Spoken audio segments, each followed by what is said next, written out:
Hello बच्चों, very good morning of you. Welcome back to my channel 10 the learning point. आज हम लोग इस वीडियो में पढ़ने वाले हैं आगे के कुछ क्वेश्चंस। लास्ट लेक्चर पे हम लोगों ने रेजिस्टिविटी एंड रेजिस्टेंस के बारे में कुछ क्वेश्चन समझे थे, जिसमें हमने बताया था कि अगर वायर की लेंथ में कुछ चेंजेस होते हैं तो रेजिस्टेंस में क्या चेंज होते हैं, राइट। तो आज हम लोग उसी के आगे यहाँ तक आपने आई होप कवर कर लिया था कि लास्ट लेक्चर पे ये बताया गया था, अगर रेजिस्टेंस वायर लेंथ को हम डबल करते हैं तो रेजिस्टेंस में क्या चेंज आता है। तो रेजिस्टेंस में चेंज सिंपल सा था, रेजिस्टेंस भी जस्ट डबल हो जाता था। मतलब कहने का कि उस केस में भी रेजिस्टेंस डबल हो रहा था। तो अब आज क्या होगा, अगर हम वायर की लेंथ को हाफ कर दें या वन थर्ड कर दें, वन फोर्थ कर दें तो क्या होगा, या फोर टाइम्स कर दें तो उसमें क्या चेंजेस आएंगे उसको हम समझेंगे। तो आइए देखते हैं बारी बारी से, ठीक है। तो आप लोग इन क्वेश्चंस को करते रहिए, प्रैक्टिस अच्छे से करिए क्योंकि ये मोस्ट इंपॉर्टेंट क्वेश्चंस हैं, ठीक है।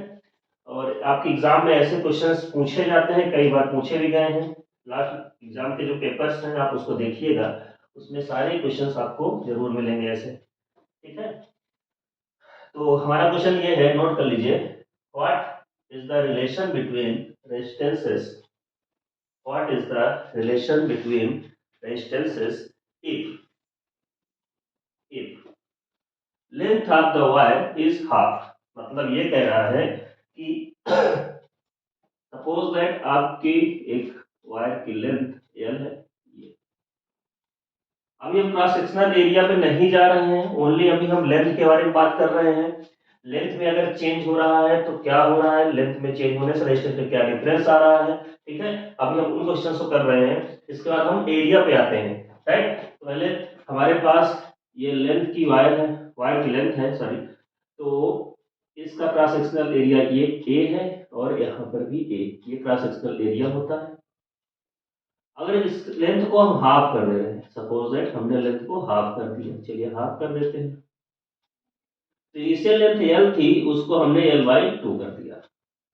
तो इसमें रेजिस्टेंस क्या होगा, अगर लेंथ को हमने हाफ कर दिया तो R2 की वैल्यू बतानी है, और सपोज इसका रेजिस्टेंस R1 था, ठीक है। तो आपके पास ये क्वेश्चन है, तो अकॉर्डिंग टू रूल हम फार्मूला लिखेंगे इसका। आपको पता है R is equal to rho L upon A होता है, ये बेसिक फार्मूला है जो हमें बिल्कुल याद होना चाहिए, लर्न होना चाहिए, इसी से सारे क्वेश्चंस हो रहे हैं। अब फर्स्ट केस हमारा ये है, केस नंबर फर्स्ट, इफ, यहां सॉल्यूशन स्टार्ट हो रहा है। If length of wire is L and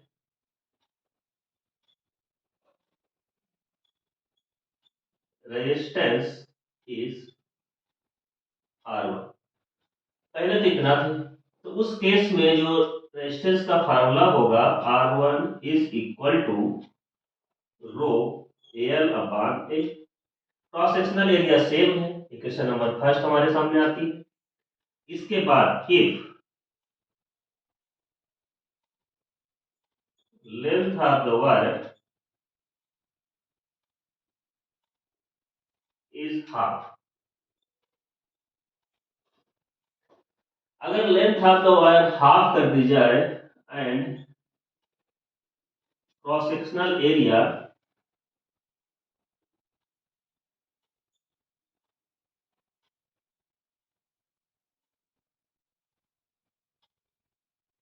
remain constant, यहाँ पे क्रॉस सेक्शनल एरिया पे हमने कोई चेंज नहीं किया है, तो इस केस में रेजिस्टेंस कितना हो जाएगा, हमने R2 मान लिया, रो लेंथ को हमने हाफ कर दिया और क्रॉस सेक्शनल एरिया पे कोई चेंज नहीं किया गया। ये आ गई क्वेश्चन नंबर 2। जैसे आपको एग्जाम में लिखना है उसी के अकॉर्डिंग हम आपको समझा रहे हैं। अब बताइए, इनमें दोनों में रिलेशन बताना है, रिलेशन बताना है तो R1 और R2 दोनों को क्या करेंगे, जस्ट डिवाइड कर देंगे। तो लिखेंगे R1 upon R2 is equal to, first में क्या है, रो एल बाई ए, और ये क्या है, रो एल। अच्छा एक चीज ध्यान दीजिएगा, ये टू कहाँ आ जाएगा, नीचे आ जाएगा। इसको हम डायरेक्ट यहाँ पे लिख देते हैं L two by L by two A, right. यहाँ R1/R2, ये वैल्यू रो से रो कैंसिल, एल से एल कैंसिल, ए से ए कैंसिल, यहाँ पे आपको ऊपर दिख रहा होगा 1/1 बचेगा और नीचे 1/2।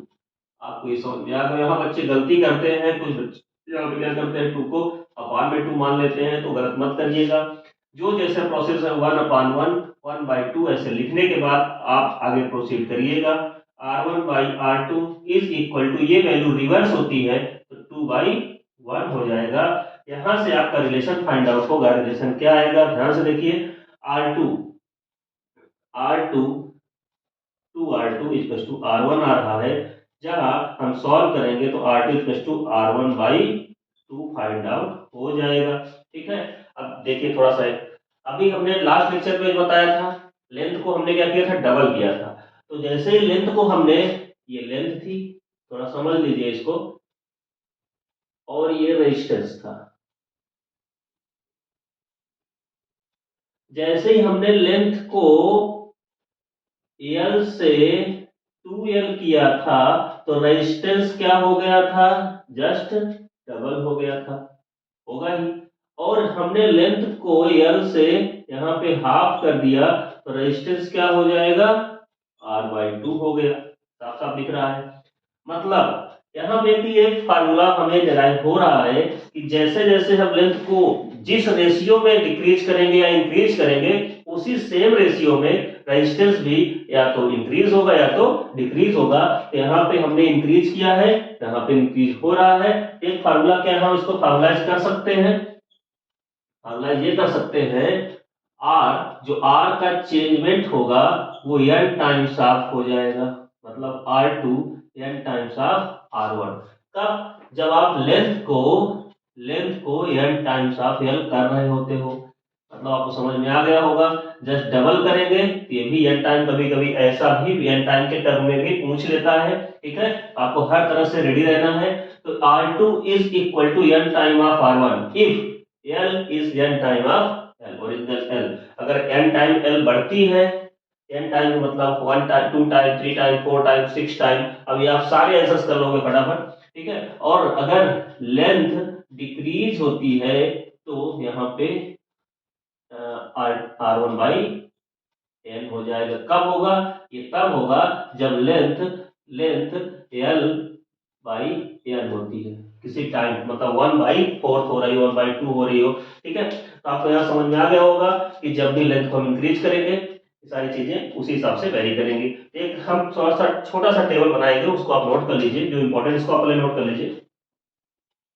ठीक है, क्लैरिटी आ रही, ओके, समझ में आया आप लोगों को। आई होप ये कॉन्सेप्ट क्लियर हो गया होगा, ज्यादा अभी टफ नहीं है। ठीक है, अभी बेसिकली यही सब बेसिक चीजें हैं। चलिए,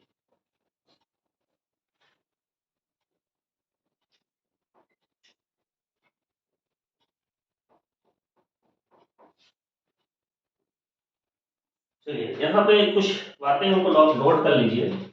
लेंथ, इधर लेंथ लिखिए और इधर रेजिस्टेंस।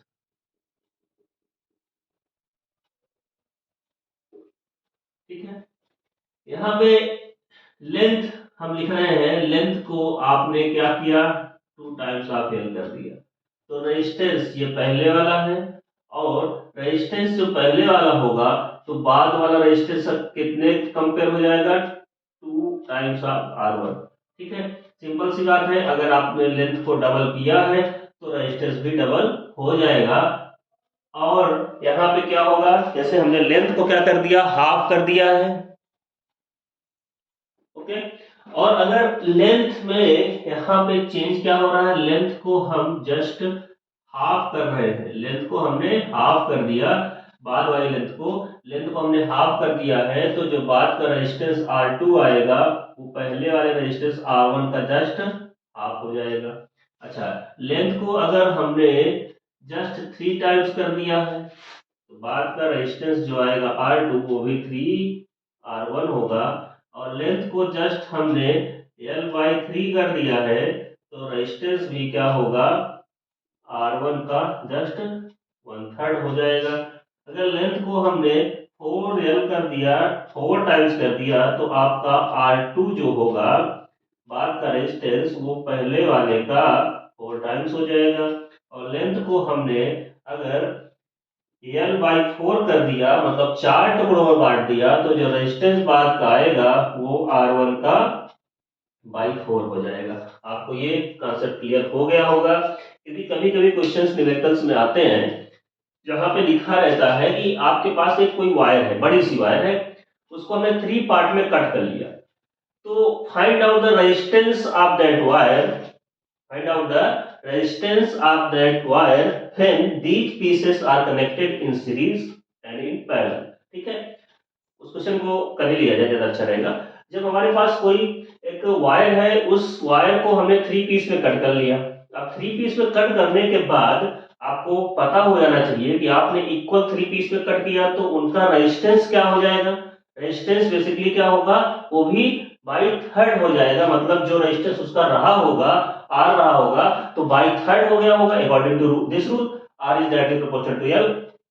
तो बाई थर्ड हो जाने के कारण ईच सेगमेंट में कितना रेजिस्टेंस आया, R/3, राइट। अब R/3 को हमने पहले सीरीज में ज्वाइन किया, तो सीरीज में अगर ज्वाइन करेंगे तो वो तो R/3 plus R/3 plus R/3 कितना हो जाएगा, वो 3R/3, मतलब फिर से R आ गया। लेकिन अगर उसी को हम पैरेलल में ज्वाइन कर देते हैं, तो what is the resistance, equivalent resistance, उसको कैलकुलेट करने क्वेश्चन पूछ लिया जाता है। तो आइए इस क्वेश्चन को हम कर लेते हैं। क्वेश्चन नोट कर लीजिए, क्वेश्चन आप नोट कर लीजिए। क्वेश्चन हम लिख रहे हैं बोर्ड पे।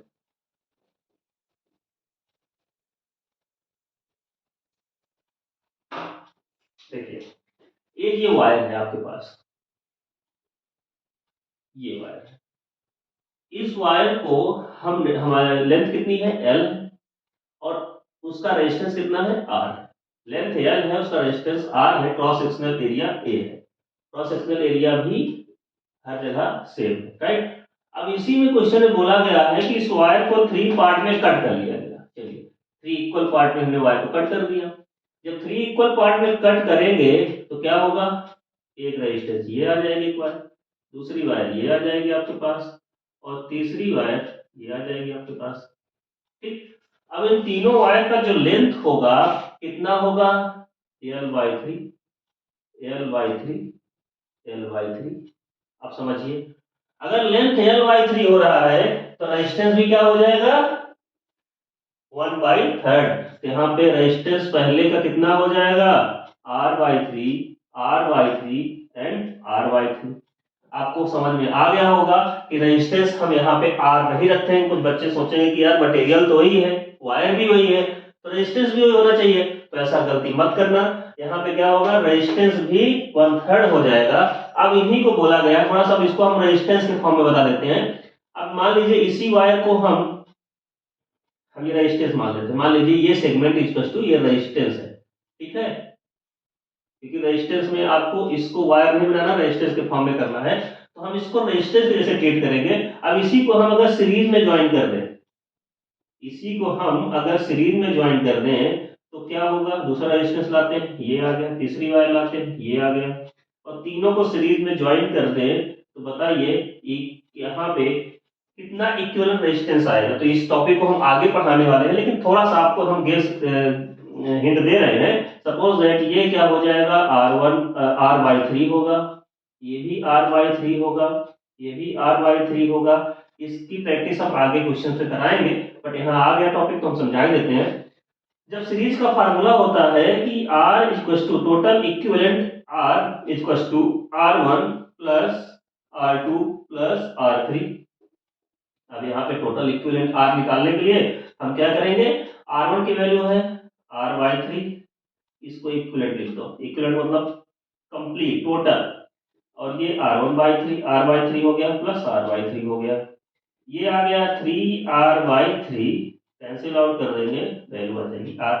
तो फिर से तब सारे वायर जुड़ जाएंगे आपस में, तो फिर से क्या आ जाएगा, इक्विवेलेंट रेजिस्टेंस हमें फाइंड आउट हो जाएगा। लेकिन थोड़ा सा ट्विस्ट यहाँ आता है, जब इसी रेजिस्टेंस को हम कैसे करते हैं, कुछ पैरेलल सीरीज में कॉम्बिनेशन में ज्वाइन करते हैं। अब ये टॉपिक हमने डिस्कस नहीं किया है, लेकिन आपको थोड़ा बहुत आइडिया होगा ही, इसके बाद हम इसको पढ़ाएंगे, ठीक है, तो कंफ्यूज मत होइएगा। ये टॉपिक अभी आगे पढ़ाया जाएगा आपको, यहाँ बात आने के कारण हम थोड़ा सा इसको इलेबरेट किए दे रहे हैं। तो r/3 r/3 r/3, ठीक है। अब इसका इक्विवेलेंट रेजिस्टेंस का फार्मूला ये होता है कि 1/r equivalent is equal to 1/r1 plus 1/r2 plus 1/r3। तो 1/r equivalent is equal to 1/r1, यहाँ पे रखेंगे 1/r1, r/3 आएगा प्लस 1/r/3 आएगा प्लस 1/r/3 आएगा, ये वैल्यू रिवर्स हो जाएगी, ठीक है। थोड़ा सा इसको हम ऊपर लिख रहे हैं, यहाँ लिख रहे हैं, यहाँ सोल्यूशन नीचे दिख नहीं रहा होगा। ये क्या हो जाएगा, 3/r plus 3/r plus 3/r, ठीक है, ये कन्वर्ट हो गया। अब बताइए 3 बार बाई आर आर आर है, तो यहाँ पे कितना हो जाएगा, 3 कितने टाइम्स हो जाएगा, बताइए कितने टाइम्स हो जाएगा, 1/r इक्विवेलेंट इक्वल टू, यहाँ पे 1 2 3 3 3 3 9/r होगा, और इसको रिवर्स करेंगे तो r equivalent equal to r/9 आ जाएगा। तो यहाँ पे टोटल रेजिस्टेंस जो आया है वो r/9 हमें फाइंड आउट हो गया है, ठीक है। तो इस टाइप के क्वेश्चंस भी आपके बोर्ड एग्जाम में पूछे जाते हैं, कई बार पूछे भी गए हैं कि वायर को हमने ब्रेक कर दिया, रेजिस्टेंस क्या होगा, रेजिस्टेंस बताया नहीं जाएगा, रेजिस्टेंस 1/3 होगा, और यहाँ पे रेजिस्टेंस क्या होगा, जिस रेशियो में वायर को आप ब्रेक कर रहे हो उसी रेशियो में रेजिस्टेंस भी ब्रेक हो जाएगा या कम हो जाएगा, राइट। इसको आप नोट कर लीजिए। फिर हम लोग आते हैं नेक्स्ट एरिया में, ठीक है, नोट कर लीजिए।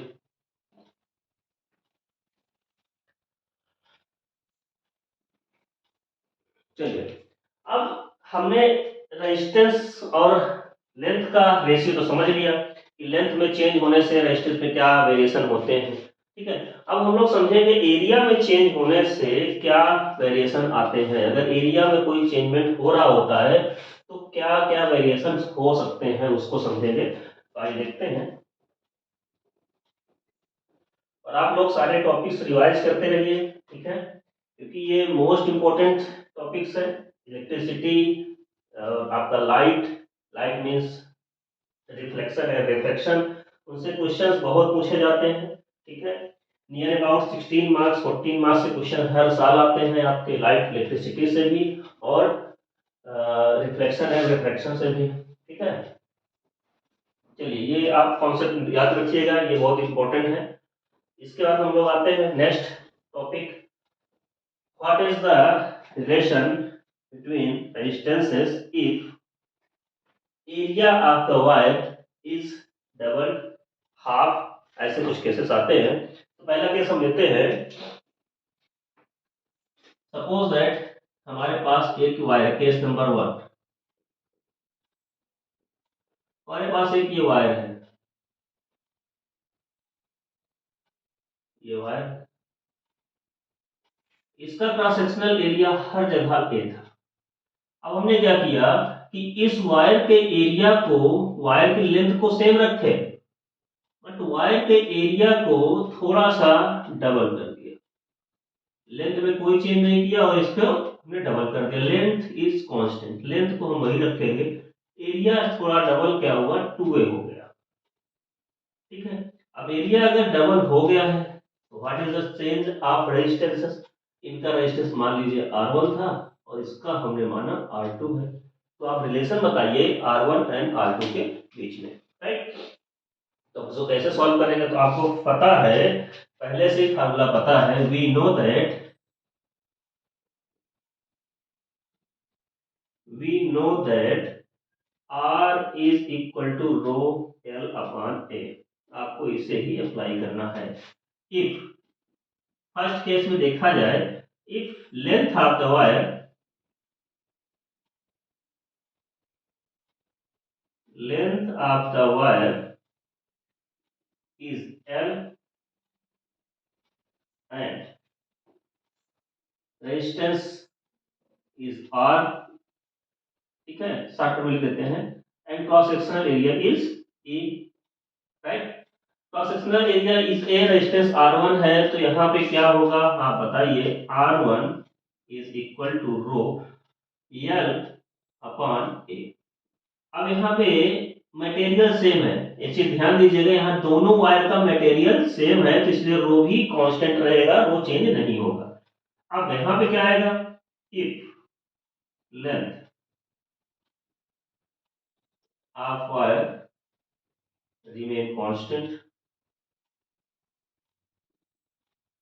लेंथ ऑफ वायर को हम कांस्टेंट रखते हैं, एंड रेजिस्टेंस R2 और area 2a, resistance R2 and area 2a हो गया है, तो इस केस में क्या होगा, R2 is equal to rho L upon 2a हो गया।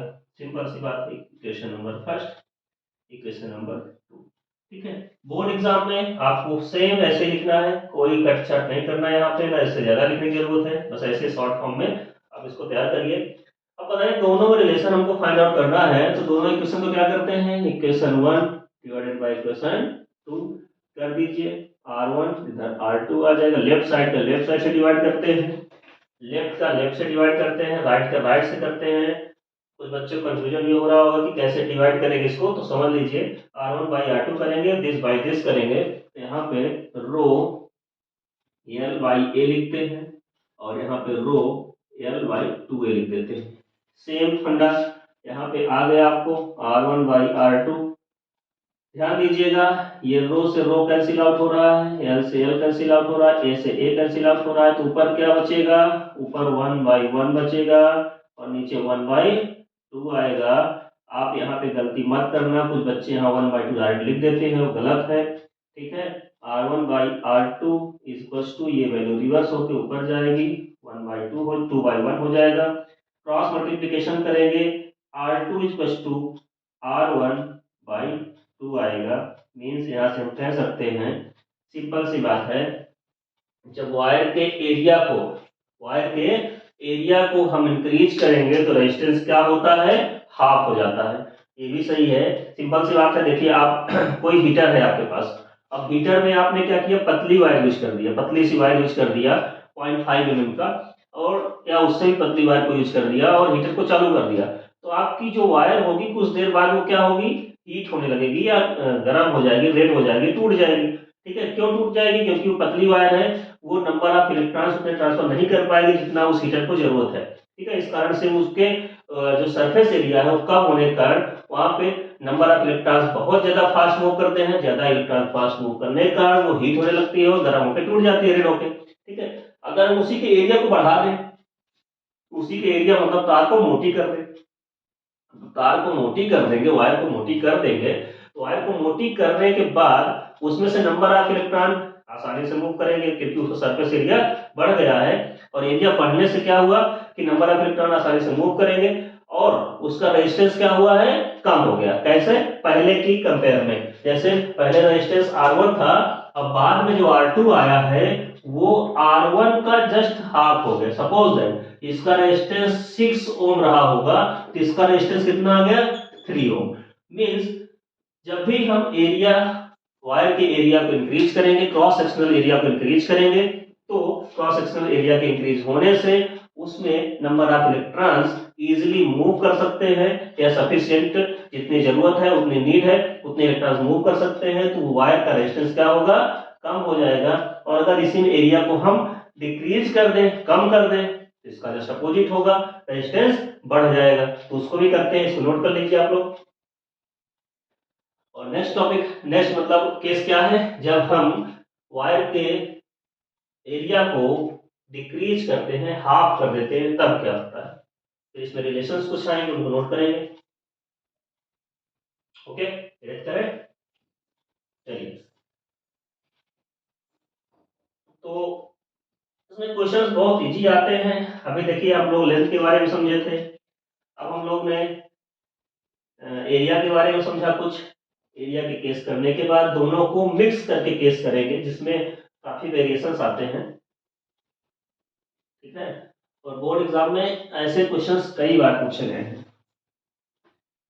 हाँ, चलिए, ये वाला केस तो हमारा हो गया। अब हम क्या कर रहे हैं, इसी लेंथ को इसी लेंथ को क्या कर रहे हैं, सेम रख रहे हैं, बट क्रॉस सेक्शनल एरिया को क्या कर दिए, हाफ कर दिए। क्रॉस सेक्शनल एरिया को हाफ करने का मतलब क्या हुआ, ये लीजिए पतला कर दिया, वायर को पतला कर दीजिए भाई, ये हो गया। पहले के कंपेयर में वायर काफी पतली हो गई, ये बिल्कुल पतली कर दिया। अब बताइए यहाँ पे वायर जब पतली कर देंगे तो यहाँ एरिया क्या हो जाएगा, a/2 हो गया। लेंथ और ये सब कुछ कांस्टेंट है, तो आपको ज़्यादा लिखने की जरूरत नहीं है, हम जानते हैं फार्मूला क्या होता है, r/ρ होता है। जब फर्स्ट वायर की बात करते हैं, वायर नंबर फर्स्ट में यहाँ पे if length of wire is L and resistance R1 और एरिया A है, ठीक है। तो उस केस में R1 is equal to ρL/A होगा, बिल्कुल होगा। और if length of wire is L या कांस्टेंट है एंड रेजिस्टेंस R2 और एरिया A/2, अगर एरिया A/2 हो गया है तो बताइए क्या होगा, R2 इज इक्वल टू, हम यहाँ क्या वैल्यू पुट करेंगे, रो L/A/2। थोड़ा सिंप्लीफाई इसको कर लेते हैं, R2 इक्वल टू रो, ये 2 अप साइड में जाएगा, अपान में है तो ऊपर आएगा, 2L/A। इक्वेशन नंबर 2 आपके सामने है। दोनों इक्वेशन को डिवाइड करेंगे, equation number 1 divided by equation number 2, R1/R2 is equal to rho L/A upon rho 2L/A। यहाँ से ये कैंसिल आउट हो जाएंगे सारे वैल्यू, R1/R2 इक्वल टू 1/1 ऊपर आएगा और 2/1 नीचे आएगा। जैसे आता है एक स्टेप जरूर ऐसे लिखिए, क्योंकि यही गलती होती है। R1/R2, अब आपको पता है कि ये वैल्यू रिवर्स होगी तो सीधा सीधा 1/2 होगा। यहाँ से जो R2 आएगा वो 2 टाइम्स ऑफ R1 आ चुका है, मीन्स अगर एरिया को हम हाफ करेंगे तो रेजिस्टेंस डबल हो जाएगा। यहाँ से आपको ये फार्मूला जरूर सेटिस्फाई कर रहा है, R inversely proportional to A। आप समझिए, इस रिलेशन को बिल्कुल याद रखिएगा। यहाँ पे एरिया हाफ होगा तो ये डबल होगा, ये डबल होगा तो ये हाफ होगा।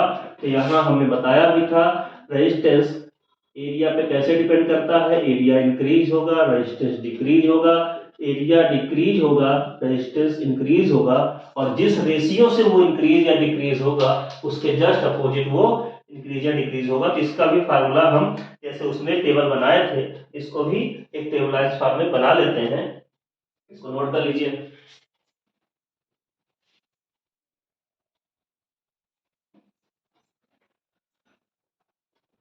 आइए देखते हैं।